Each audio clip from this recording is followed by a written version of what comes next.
ধর্ষক শাহীনের গ্রেফতার ও দৃষ্টান্তমূলক শাস্তির দাবিতে চাটমোহরে মানববন্ধন। চাটমোহর উপজেলা প্রতিনিধির তথ্যচিত্রে ডেস্ক রিপোর্ট।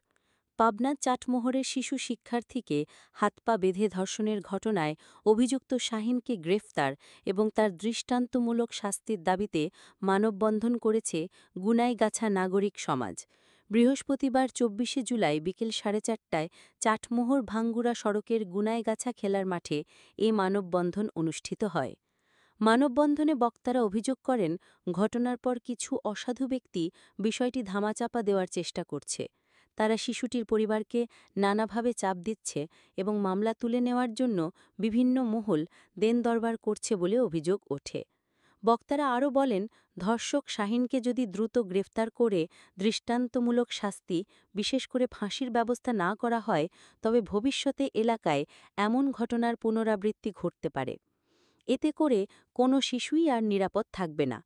তারা হুঁশিয়ারি উচ্চারণ করে বলেন, ধর্ষকের দৃষ্টান্তমূলক শাস্তি নিশ্চিত না হলে এলাকাবাসী আরও কঠোর আন্দোলনে যেতে বাধ্য হবে।